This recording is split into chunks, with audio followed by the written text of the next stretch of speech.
Comienza Hagamos Viva la Palabra, un espacio dirigido por Adolfo Galán. Tenemos que escuchar atentos, en tu palabra, Jesús, está el mensaje, el del amor, el de andar despiertos, cuando no tengas sentido. Hola queridos oyentes, un día más en esta emisora de la Madre nos encontramos con vosotros a través de las ondas para compartir el gozo de disfrutar la palabra de Dios buscando en vuestra compañía su vigencia y fuerza para nuestra vida, que es nuestro objetivo, más allá del mero análisis de los textos, que desde luego también es interesante.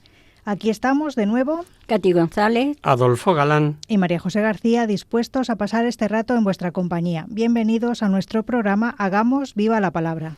Hola amigos, gracias por escucharnos un día más, y en esta nueva franja horaria saludamos a nuestros veteranos oyentes de los miércoles y damos la bienvenida a los nuevos oyentes que nos sintonizáis por primera vez.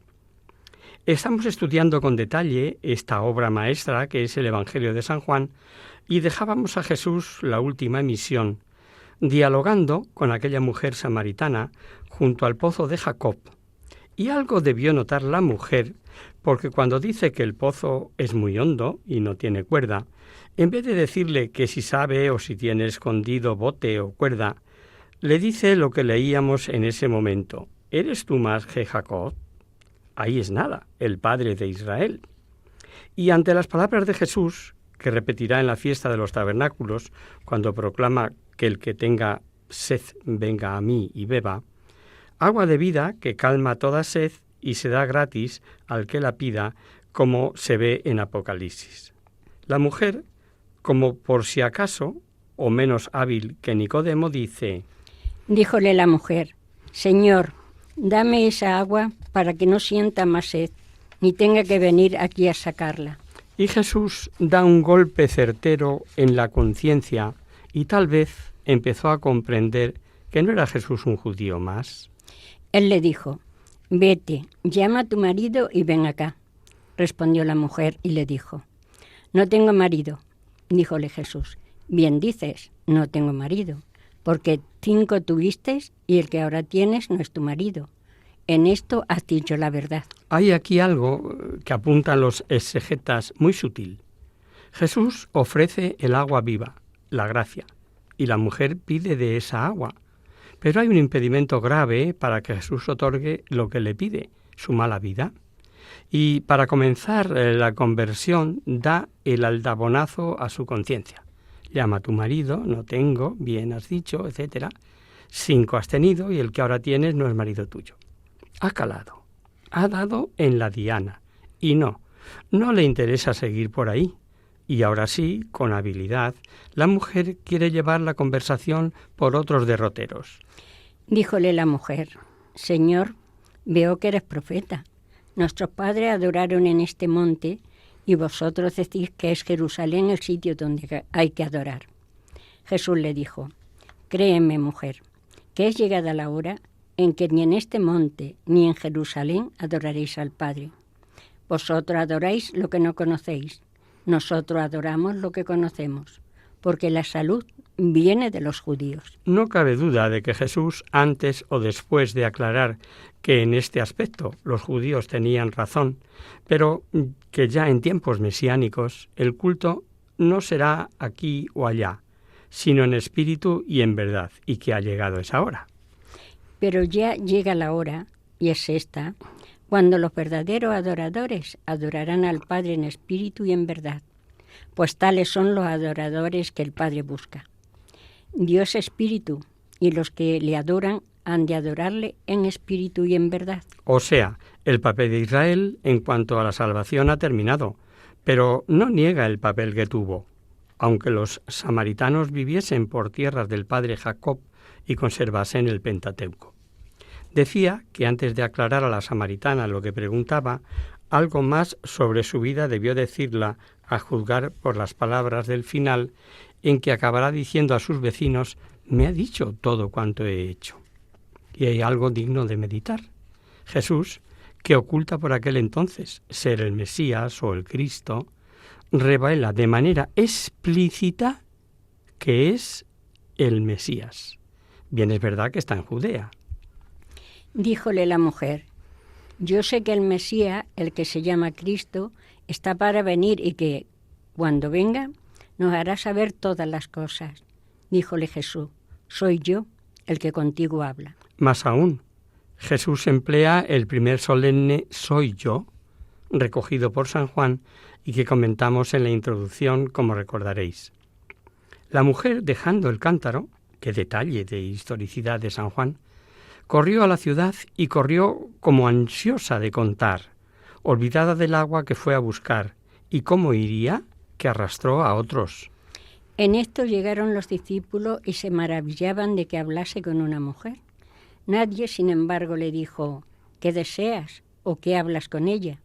Dejó pues su cántaro la mujer, se fue a la ciudad y dijo a los hombres: venid a ver a un hombre que me ha dicho todo cuanto he hecho. ¿No será el Mesías? Salieron los de la ciudad y vinieron a él. Los discípulos estaban perplejos de que Jesús hubiese hablado nada menos que con una mujer samaritana. Como hubiesen traído los discípulos comida y viéndole más pendiente de aquellas gentes extraviadas de Samaria, le insisten en que coma. Y Jesús dice algo que revela su grandeza de alma, el mayor grado de toda santidad, la razón de su encarnación. Entre tanto, los discípulos le rogaban diciendo: Rabí, come, díjoles él, yo tengo una comida que vosotros no sabéis. Los discípulos se decían unos a otros: ¿acaso alguien le ha traído de comer? Jesús les dijo: mi alimento es hacer la voluntad del que me envió y acabar su obra. Mi comida es hacer la voluntad de mi Padre. ¿A que no habéis caído en la cuenta de que justamente esa palabra Padre es la primera y la última de Jesús que recogen los evangelios? ¿Cómo es que me buscabais? ¿No sabéis que debo ocuparme de las cosas de mi Padre? Cuando después de 3 días perdido lo encuentra José y María discutiendo en el templo con los doctores de la ley, lo tiene presente a lo largo de su vida. Acabamos de verlo aquí en Samaria, y es la última desde la cruz. Padre, en tus manos encomiendo mi espíritu. Y habiendo dicho esto, expiró. Por el ejemplo que pone Jesús acerca de que el fruto es recogido, aunque otros sembraron, sabemos que era poco más o menos hacia mayo. Y otra afirmación: vida eterna. El fruto es eterno. ¿No decís vosotros, aún 4 meses y llegará la mies? Pues bien, yo os digo, alzad vuestros ojos y mirad los campos, que ya están amarillos para la siega. El que siega recibe su salario y recoge el fruto que dará para la vida eterna, para que se alegren juntamente el sembrador y el segador. Porque en esto es verdadero el proverbio, que uno es el que siembra y otro el que siega. Aquí, en Samaria, el fruto fue abundante. A pesar de ser judío, le pidieron que se quedase más tiempo con ellos. ¿Qué vieron en él? ¿Qué sintieron? Misterio del trato con Jesús. Lo hemos visto con Natanael, Mateo, ahora los samaritanos. Vuelve a sonar si tú supieras. Y no dejemos de ver la pincelada muy de San Juan, universalista, que no se contentan con decir que sea el Mesías, sino el Salvador del mundo. Muchos samaritanos de aquella ciudad creyeron en él por la palabra de la mujer, que atestiguaba: me ha dicho todo cuanto he hecho. Pero así que vieron a él, le rogaron que se quedase con ellos y permaneció allí 2 días, y muchos más creyeron al oírle. Decían a la mujer: ya no creemos por tu palabra, pues nosotros hemos oído y conocido que este es verdaderamente el Salvador del mundo. Los siguientes versículos plantean un problema. ¿Cómo dice que un profeta no goza de fama en su tierra y a continuación dice que fue bien recibido si todos creían que era Galileo? Varias opiniones sin que ninguna convenza. Desde una interpolación sobre un conocido refrán que Jesús pudo decir en Galileo en otra ocasión, hasta una velada manera de decir Juan que Jesús era judío, no Galileo. Y en ese caso, mal recibido en Judea y bien recibido en Galilea. Pero resulta que no podemos decir bien recibido en Nazaret, que es Galilea, precisamente. Pasados 2 días, partió de allí para Galilea. El mismo Jesús declaró que ningún profeta es honrado en su propia patria.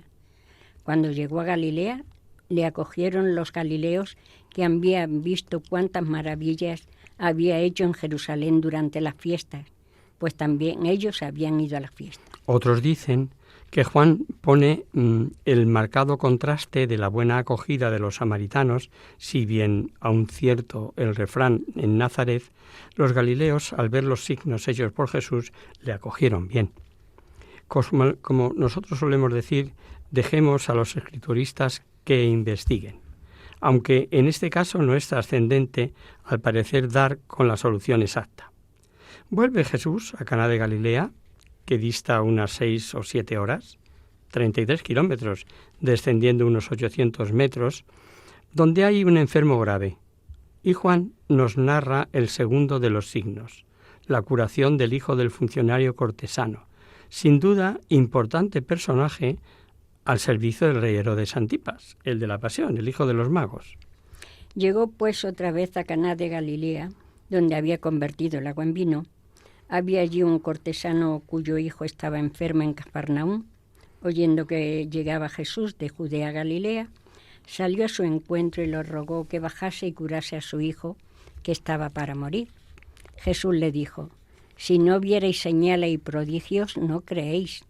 El funcionario va a buscar a Jesús y le ruega que vaya a curar a su hijo. Y choca la respuesta de Jesús, ¿verdad? Si no vierais señales y prodigios, no creéis. Es como una afirmación de la constante que se da en el judaísmo y que vemos en más ocasiones, y que tras un milagro luego le dirán: ¿y qué señales haces tú? Y San Pablo, escribiendo a los cristianos de Corinto, dirá que los griegos buscan sabiduría y los judíos señales. Es como un echar en cara este proceder del judaísmo. De hecho, vemos que emplea un plural: si no viereis señales y prodigios. Pero cuando hay verdadera necesidad, se mete uno el orgullo en el bolsillo. ¿A que sí? Tal vez Jesús intentó excitar la fe, como diciéndole que se puede creer sin ver. Si hubiese sido esta intención la de Jesús, da pie para creer. Lo cierto es que lo consiguió, pues creyó y marcha sin insistir en que vaya con él Jesús. Díjole el cortesano: Señor, baja antes que mi hijo muera. Jesús le dijo: vete, tu hijo vive. Creyó el hombre en la palabra que le dijo Jesús y se fue. De camino, estas citadas 6 o 7 horas, le salen al encuentro con la noticia y como al ponerse el sol era día siguiente ya, le dicen: ayer a la hora de 7:00, o sea, hacia la 1 del mediodía. Ya bajaba él cuando le salieron al encuentro sus siervos diciéndole: tu hijo vive. Preguntóles entonces la hora en que se había puesto mejor y le dijeron: ayer a la hora 7:00 le dejó la fiebre. Conoció pues el padre que aquella misma era la hora en que Jesús le dijo: tu hijo vive. Y creyó él y toda su casa. Este fue el segundo milagro que hizo Jesús viniendo de Judea a Galilea.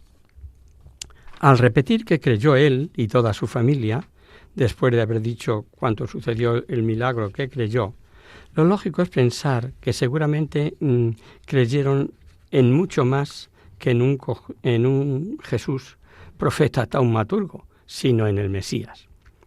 El capítulo 5 habla de una segunda fiesta en Jerusalén, y cuando se habla de la fiesta de los judíos, sabemos que es la Pascua o la fiesta principal, pero este capítulo comienza diciendo que hubo una fiesta. ¿Cuál? No sabemos. Aquí Juan no especifica como otras veces. Analizando la cronología de los hechos, tal como apuntamos en la introducción, este capítulo iría tras el 6º, con lo cual se interpolaría el orden. Sería 4, 6, 5, 7. Pero bueno, para nuestra explicación poco importa. El capítulo comienza con el socorrido después de esto, muy jónico, porque a partir de aquí, en muchas narraciones, tal vez recopile palabras de Jesús de distintas ocasiones, al igual que hizo Mateo con la doctrina de Jesús, que la organiza por bloques, como sabemos. no vamos a entrar o a encontrar en este capítulo 5 un milagro, la discusión por curar en sábado, un discurso apologético, dogmático y el testimonio del Padre a favor del Hijo. Vamos a leer el milagro. Después de esto se celebra una fiesta de los judíos y subió Jesús a Jerusalén. Había en Jerusalén, junto a la puerta probática, una piscina llamada en hebreo Bethzatá, que tiene 5 pórticos. En esto yacía una multitud de enfermos, ciegos, cojos, mancos, que esperaban el movimiento del agua, porque un ángel del Señor descendía de tiempo en tiempo a la piscina y agitaba el agua. Y el primero que bajaba después de la agitación del agua quedaba sano de cualquier enfermedad que padeciese. Había allí un hombre que llevaba 38 años enfermo. Jesús le vio acostado y, conociendo que llevaba ya mucho tiempo, le dijo: ¿Quieres ser curado? Respondió el enfermo: Señor, no tengo a nadie que al moverse el agua me meta en la piscina, y mientras yo voy baja otro antes de mí. Le dijo Jesús: levántate, toma la camilla y anda. Al instante quedó el hombre sano y tomó su camilla y se fue. Nos habla de una piscina que, más por los enemigos de San Juan Evangelista que por los creyentes, se ha hecho más que famosa. Pues dice San Juan que estaba junto a la puerta de las ovejas, su nombre tal vez el más exacto, Bethzatá, por el barrio en que se encontraba. Esta puerta, llamada así por pasar por allí las ovejas con destino a los sacrificios del templo, es conocida en el Antiguo Testamento y la construyeron los repatriados. Esto lo encontramos en Nehemías. Del nombre de las ovejas viene lo de probática, que encontramos en otras traducciones como nombre de esa piscina, porque originariamente allí se lavaban las ovejas para los sacrificios. Sabemos que Jerusalén, la ciudad más veces destruida, y sobre las ruinas de cada destrucción nuevas edificaciones, por lo que representa un filón único para los arqueólogos. Y así las cosas, los detractores de turno creían ver en Juan un simbolismo para todo y decían: no existen ni restos ni pruebas de edificaciones en tiempos de Cristo que sean pentagonales. Juan dice que la piscina tiene 5 pórticos, pues luego es un símbolo más, sin duda referido al Pentateuco. Esto unido a que el enfermo llevaba 38 años, los mismos que duró el peregrinar de los israelitas por el desierto, total de historia, nada de nada. En fin, son todos símbolos y se quedaban tan tranquilos. Pero Dios nuestro Señor, que a veces permite que la arqueología ponga en evidencia a los listorros, permitió que primero por un famoso arqueólogo, Mans, y luego por los padres blancos, en 1870 y tantos, apareció sin género de dudas la famosa piscina. Y tenían razón en los de 5 pórticos, sí, razón sí, pero no era pentagonal. Sencillamente era un paralelogramo irregular con un pórtico en cada uno de sus 4 lados y uno en el centro, de lado a lado, que dividía el paralelogramo como en 2 estancias. Y esta posibilidad de contar con 5 pórticos, sin pensar en pentágonos, lo había aventurado ya a Orígenes en el siglo III. Otro dato más a favor de que San Juan, su innegable profundidad y visión de trascendencia, narra historia. Esta piscina se llenaba con aguas intermitentes, probablemente termales, y no sabemos por qué, tal vez por alguna ocasión ocurrida.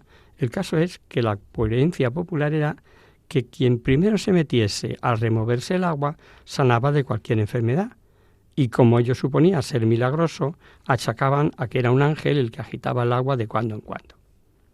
¿Sería milagroso ciertamente el caso de la piscina? Bueno, para Dios nada es imposible. Pero si analizamos milagros, como por ejemplo las piscinas de Lourdes, vemos que eso de curarse es más por fe que por saltar el primero. Más bien sería opinión y creencia popular. Naturalmente esa creencia hacía que aquello estuviese repleto de lisiados, conjos, mancos, paralíticos. Un dato a tener en cuenta es que importantes códices, falta eso de que un ángel le quitaba el agua. Uno de estos paralíticos, enfermo desde hacía 38 años, no que llevase 30 años allí, esperaba la difícil oportunidad de meterse primero en la piscina cuando se removiera el agua. Jesús le hace una pregunta que parece tonta o cuya respuesta es obvia. ¿Quieres ser curado? Si a un enfermo crónico, ansioso de salud y un tanto desesperanzado, un día el Señor se le acerca y le pregunta que si quiere ser curado, lo que no cabe duda es que se le abre una lucecita de esperanza. Así Jesús lo que hace es elevar, excitar su fe. Y la escena es imponente. Levántate, toma la camilla y anda. Y el enfermo, que no podía meterse en la piscina, 38 años enfermo, se levantó. El fariseísmo también impresiona, queridos oyentes. Era sábado. Y no les importaba el dolor de 38 años seguidos, la incapacidad de un pobre paralítico. El caso extraordinario, que por sí solo demuestra que quien lo hace es superior a las leyes, y valiéndose de falsas interpretaciones, acusan al enfermo de cargar. Y los judíos decían al curado: es sábado, no te es lícito llevar la camilla. Ciertamente estaba prohibido cargar. Pero si vosotros me hacéis caso, oráculo del Señor, y no metéis cargas por las puertas de Jerusalén en sábado, si reconocéis la santidad del sábado y no la realizáis en él algún trabajo alguno. Es una cita de Jeremías, pero como dice Nehemías, se habían pasado 3 pueblos, cargando, descargando, vendiendo, comerciando, etc. Amén de que la ley del amor está por encima de todo, y suponed que un médico abandona en domingo la necesaria asistencia a un enfermo en un pueblo por ir a la única misa que hay. La respuesta del curado es contundente. El que me ha curado me ha dicho: coge tu camilla y vete. Le preguntaron: ¿y quién es ese hombre que te ha dicho coge y vete? El curado no sabía quién era, porque Jesús se había retirado de la muchedumbre que allí había. Después de esto le encontró a Jesús en el templo y le dijo: mira que has sido curado, no vuelvas a pecar, no te suceda algo peor. Fuese el hombre y dijo a los judíos que era Jesús el que lo había curado. En palabras de San Juan Crisóstomo es como decir: el que pudo sanarme y supo sanarme después de 38 años, sabrá mejor que vosotros si es lícito o no que cargue con la camilla. Bueno, Jesús desaparece del tumulto, que sin duda debió armarse, y hacemos un breve descanso, una breve pausa en la palabra, y lo interiorizamos, si os parece, con esta música.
Amigos, de nuevo con vosotros tras esta breve reflexión con música de fondo.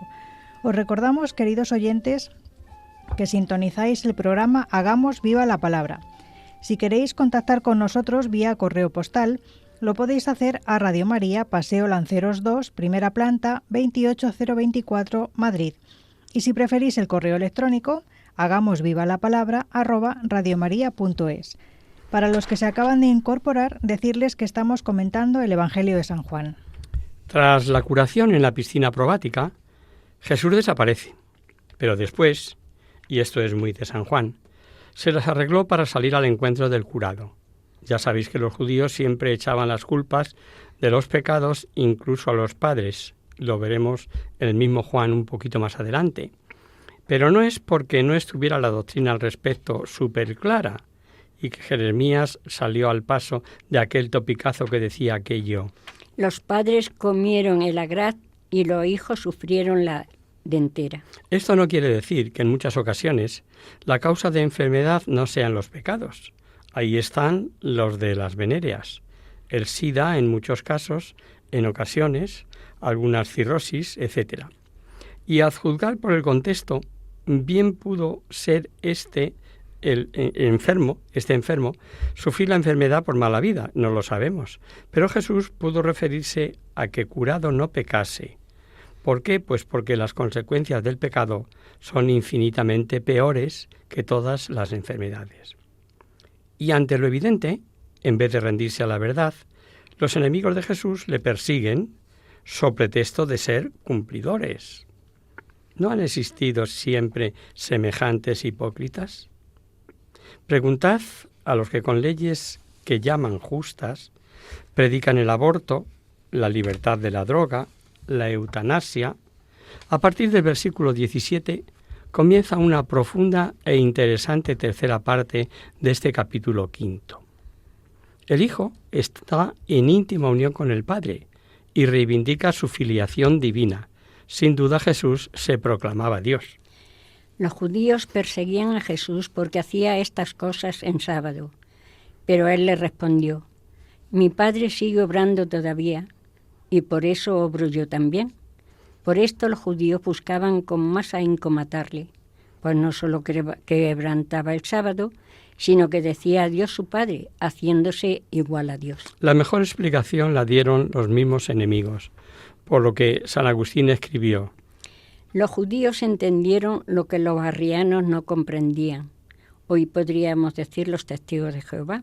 Los arrianos negaban la igualdad del Hijo con el Padre. De los ciegos judíos y asesinos de Cristo oyeron de boca del mismo Jesús. Es importante considerar que ante lo alegado por los judíos, Jesús no niega, afirma el curar al paralítico. No fue un quebrantamiento del sábado, sino el actuar incesante de Dios en el mundo. Este actuar siendo Dios un solo ser, es actuar Padre e Hijo como mano y cerebro, obran conjuntamente haciendo lo mismo. Respondió pues Jesús diciéndoles: en verdad os digo que no puede el Hijo hacer nada por sí mismo, sino lo que ve hacer al Padre, porque lo que éste hace, lo hace igualmente el Hijo. Porque el Padre ama al Hijo y le muestra todo lo que él hace, y le mostrará aún mayores obras que estas, de suerte que vosotros quedéis maravillados. Y al llamar a Dios su Padre, lo hizo en sentido propio, igual naturaleza. Así lo entienden también los judíos, por lo que dice: el Hijo ejerce la función originaria y exclusiva de Dios de vivificar, de dar vida. Como el Padre resucita a los muertos y les da vida, así también el Hijo a los que quiere les da la vida, aunque el Padre no juzga a nadie, sino que ha entregado al Hijo todo poder de juzgar, para que todos honren al Hijo como honran al Padre. El que no honra al Hijo no honra al Padre que le envió. En verdad os digo que el que escuche mi palabra y cree en el que me envió, tiene la vida eterna y no es juzgado, porque pasó de la muerte a la vida. En verdad os digo que llega la hora, y es esta, en que los muertos oirán la voz del Hijo de Dios, y los que escucharen vivirán. Pues así como el Padre tiene la vida en sí mismo, así dio también al Hijo tener vida en sí mismo, y le dio poder de juzgar, por cuanto Él es el Hijo del Hombre.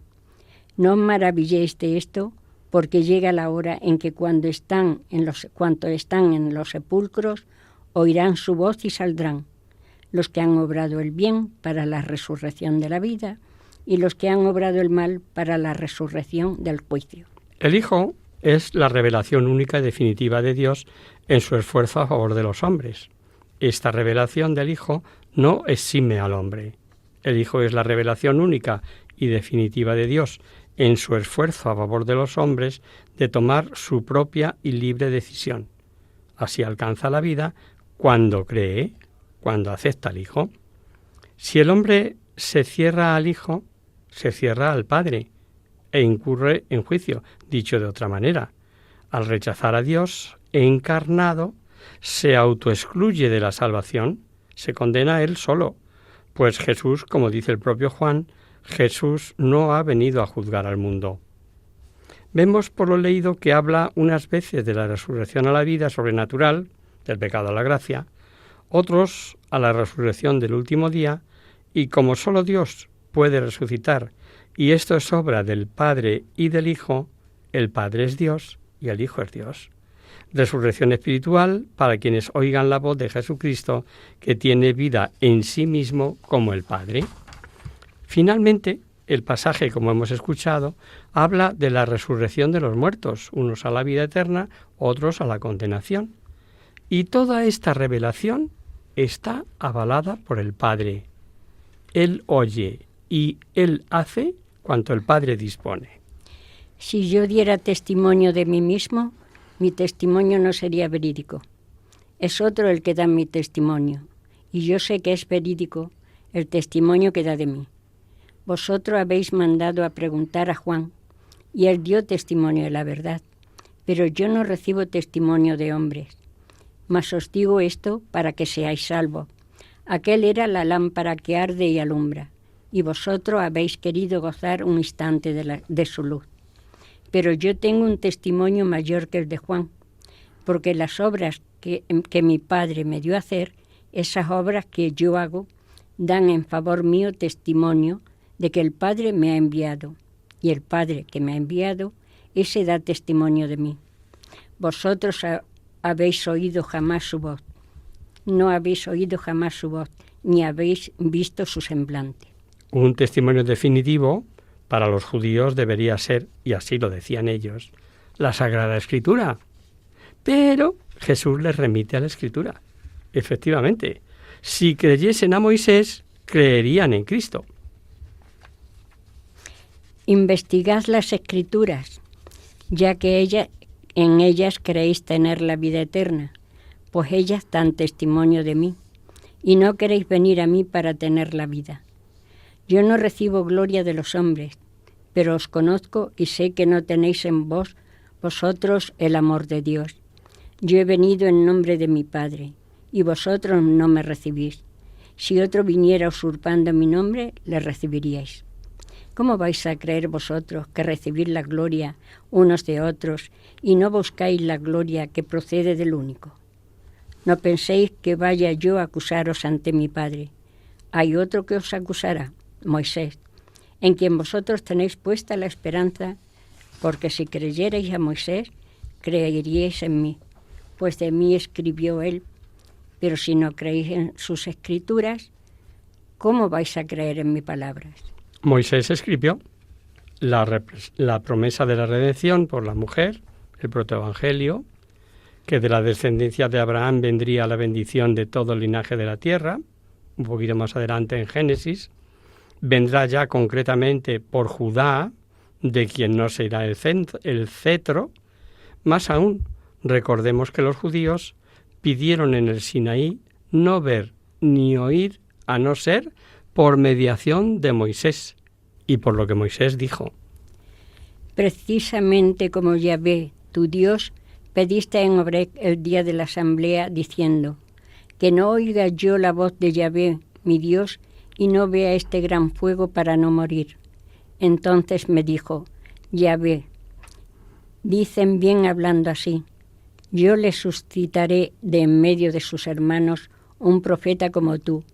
Pondré en su boca mis palabras y él les comunicará cuanto yo le mande.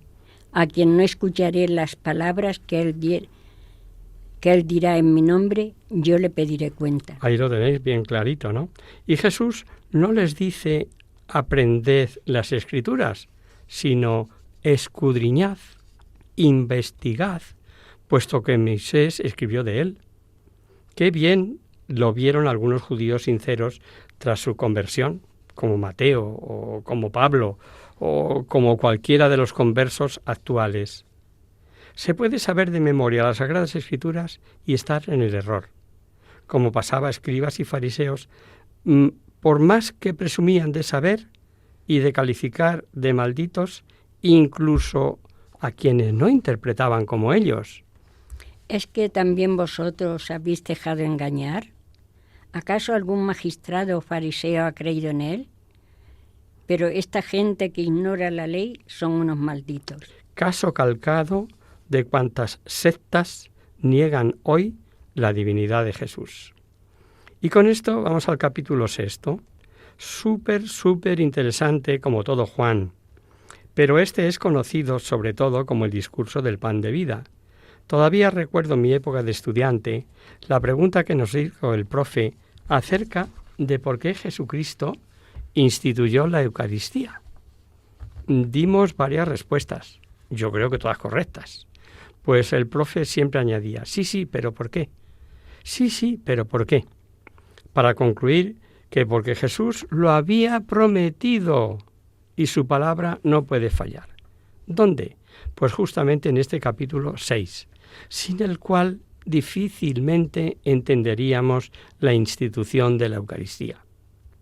Si Jesucristo no fuese Dios, diríamos que con lo ocurrido en la sinagoga de Cafarnaún, Jesús sufrió un gran fracaso humanamente hablando, el mayor fracaso oratorio de Cristo. La cosa no era para menos. Decir que su carne es comida y su sangre bebida, y que el que no la coma no vivirá feliz eternamente, y que si le comemos sí seremos felices, porque Él nos resucitará, y que al comerle vivimos en Él, o sea, como asimilados por Él, en nosotros, etcétera, etcétera. Pero antes unas advertencias. Todo lo dicho en Cafarnaún por Jesús corresponde a un solo discurso, a dos, a doctrina recogida por Juan, pero dicha en varias ocasiones. Bueno, pues en eso andan los estudiosos. Y vale para los exegetas. A nosotros, como siempre decimos, si es en una cosa, si es en dos, si es en tres, lo importante es la doctrina. Que entonces, ¿por qué lo advertimos? Para que no nos tomen por ignorantes y cualquier listillo por ahí, sea cura protestante o ateo, nos intente liar. 3 partes podemos ver en este capítulo 6. Primero, Jesús multiplica panes y peces. Segundo, Jesús camina sobre las aguas igual que sobre tierra firme. Y tercero, Jesús en la sinagoga de Cafarnaún revela la gran verdad de que su cuerpo es alimento imprescindible. Sin que esta verdad, repetimos, sufra un ápice, aunque parte del discurso, la parte primera, Jesús se presente como pan de vida que ha de ser asimilado por la fe, y en la segunda parte del discurso se presente como pan de vida que ha de ser recibido eucarísticamente, comido para mantener la vida. Claro que todo el discurso se puede interpretar en la perspectiva sacramental, pero no todo en la perspectiva de metáfora, por ejemplo, manducación de Cristo por la fe. Así como el aval del discurso eucarístico es la tradición, amén de la claridad del texto, sobre todo del versículo 51 en adelante, pues tenemos a Justino, Irineo, Juan Crisóstomo, Ignacio de Antioquía, etcétera, etcétera. Pero repito, nada quita que la parte primera, por ejemplo, analizando, porque el pan de Dios es el que baja del cielo y da la vida al mundo.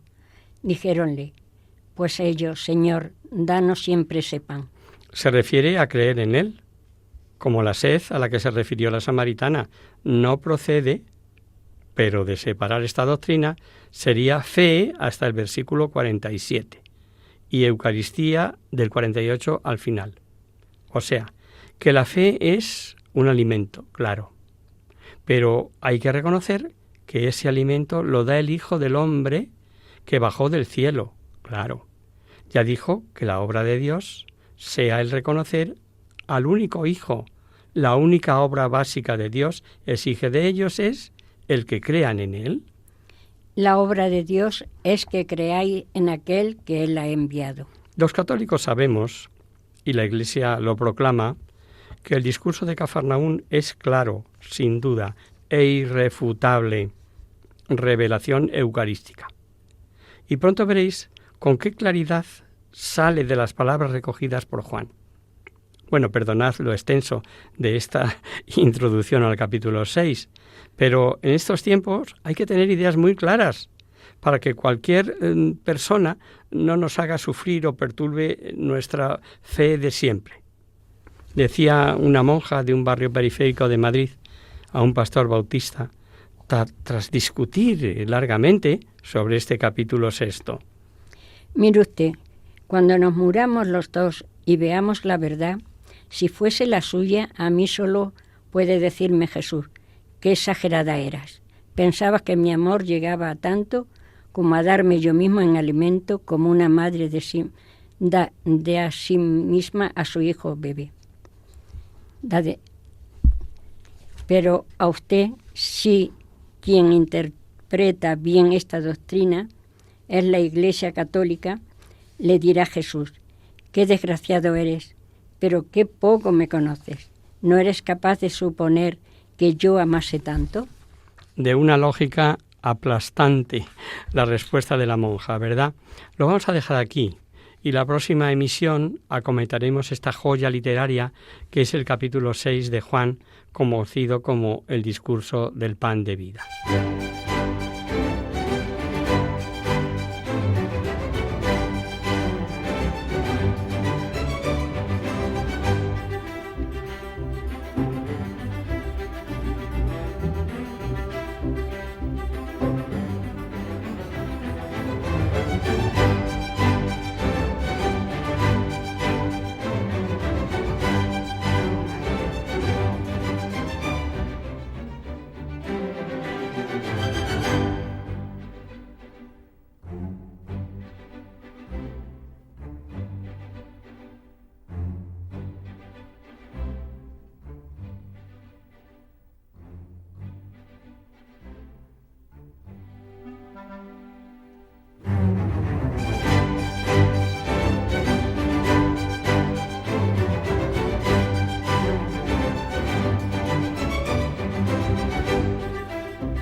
Damos paso ahora a nuestro espacio de conocer, descubrir, saber, dedicado, como sabéis, a responder a vuestras consultas o dudas sobre cualquier tema histórico o actual que afecte a nuestra vida cristiana. Hoy hemos recibido un correo electrónico de Maite, una oyente de Barcelona, que nos dice lo siguiente. Hola, Adolfo. Me llamo Maite y os escribo desde Barcelona. Hace unos días, mientras iba en coche con mi hermana, sintonizamos por casualidad Radio María. Aunque ella no es creyente, accedió a escuchar vuestro programa, en el que tratáis, según el Evangelio de San Mateo capítulo 5, sobre el divorcio. Y entonces me planteó dos cuestiones a las que no supe cómo responder. En primer lugar, si ni siquiera el Papa puede desatar los lazos del matrimonio, al que alude la sentencia conocida por todos, lo que ha unido Dios, que no lo separe el hombre. ¿Qué se dice de estas bodas? ¿Cómo encaja esto en las nulidades matrimoniales que lleva a cabo la Iglesia? La otra cuestión que me planteó mi hermana es que, si al casarse por la Iglesia no se puede rectificar, separarse y volver a intentar con otra persona, es preferible casarse por lo civil. Mi pregunta es, ¿los que se casan por lo civil, se separan y se vuelven a casar con otro, no cometen adulterio? ¿Qué argumento puedo darle a mi hermana para demostrarle que es mejor casarse por la Iglesia a pesar de todo? Agradezco la oportunidad que nos dais para aclarar dudas y espero que me podáis ayudar con las mías. Un saludo, Maite. Hola Maite, gracias por tu confianza y por escuchar nuestro programa. Verás, en esto del matrimonio civil o eclesiástico hay algo que tenemos que diferenciar, y es, en primer lugar, si se es bautizado o no, y si se es coherente con la fe recibida en el bautismo o no. Y tras esta premisa, te exponemos las características de ambos matrimonios. Empezamos por el civil, si te parece. Es un contrato civil regulado por el derecho civil, que como sabemos es el conjunto de normas jurídicas y principios del derecho que regulan las relaciones personales o patrimoniales, voluntarias o forzosas entre personas privadas o públicas, tanto físicas como jurídicas, de carácter privado y público. En este matrimonio civil se expresa públicamente ante la autoridad competente y por ambos contrayentes los deberes y derechos recíprocos que asumen. Y como tal contrato, caso de no cumplirse por alguna de las partes, se denuncia ese contrato y se deshace esa sociedad conyugal que constituyeron en el momento de firmar. Y a esto se llama divorcio y está regulado por las leyes que hay al respecto. Y nos preguntas, si alguno de los dos excónyuges contrae nuevas nupcias, ¿comete adulterio? Veamos qué es adulterio, pues el diccionario nos da dos definiciones. Falsificación, fraude, relación sexual voluntaria entre una persona casada y otra que no sea su cónyuge. Y en este caso se corresponde con la primera acepción, bueno, y en parte con la segunda.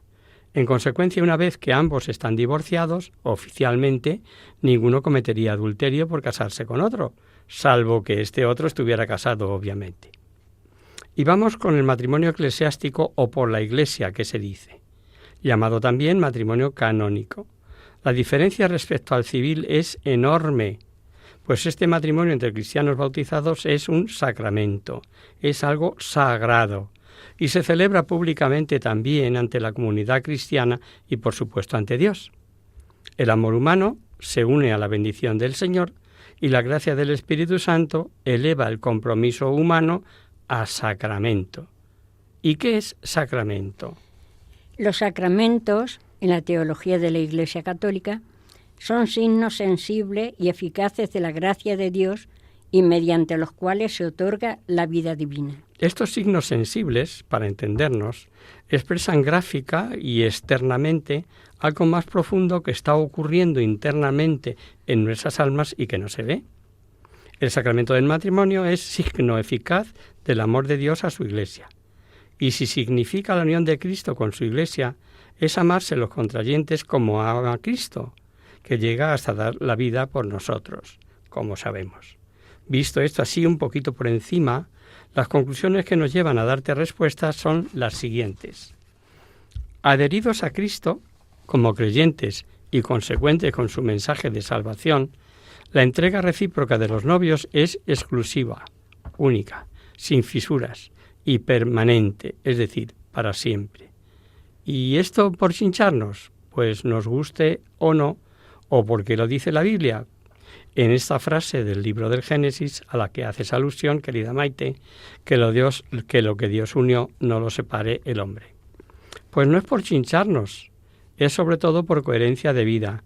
No se puede confundir fidelidad con esclavitud, ni entrega con derecho. En el matrimonio cristiano, con Cristo en medio de los esposos, se superan sentimientos negativos, se potencian sentimientos positivos y se prueba justamente en las horas bajas. En definitiva, no me uno a ti por lo que dice la Biblia y por eso no me puedo separar de ti. Es todo lo contrario.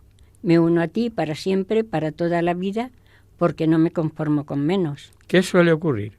Que se nos olvida que a Cristo le interesamos como matrimonio y no recurrimos a Él ni le tenemos presente en nuestras vidas.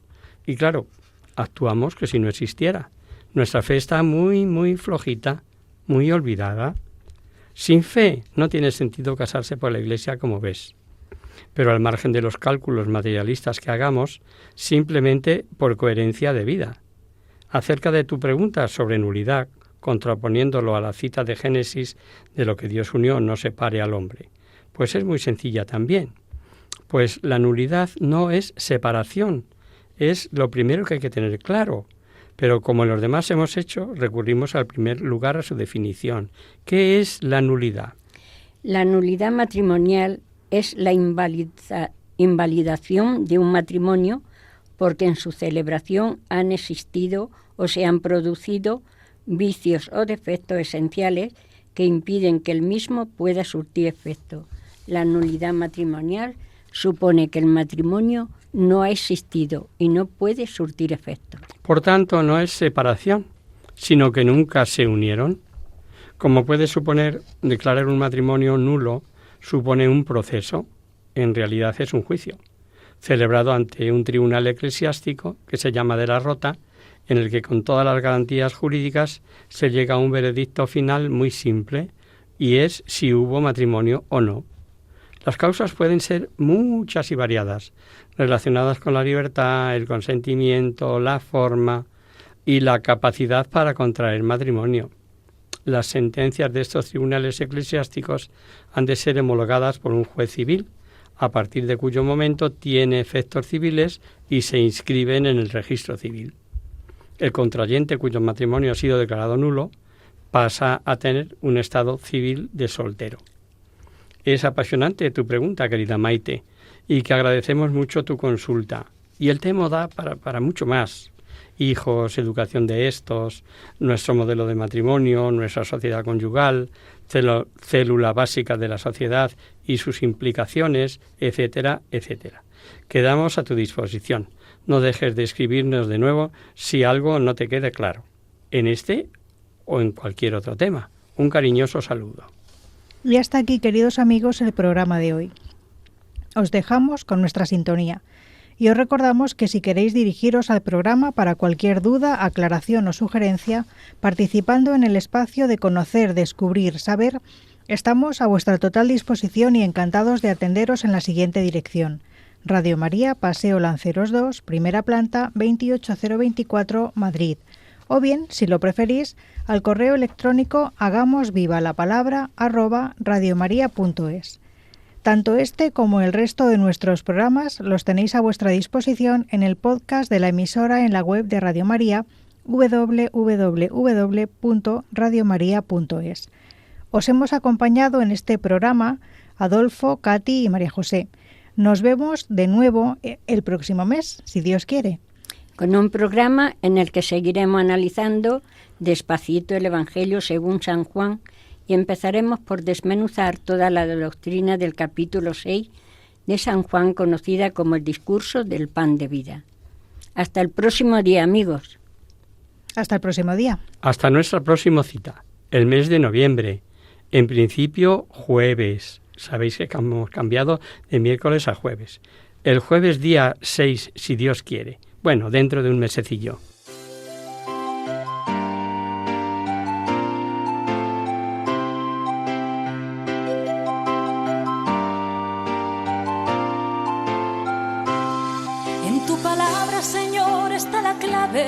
Solo tenemos que escuchar atentos. En tu palabra, Jesús, está el mensaje, el del amor, el de andar despierto. Así concluye Hagamos viva la palabra, con Adolfo Galán. Andemos como ciegos, en tu palabra y haremos la fuerza que nos levante y llene de sosiego. Ojalá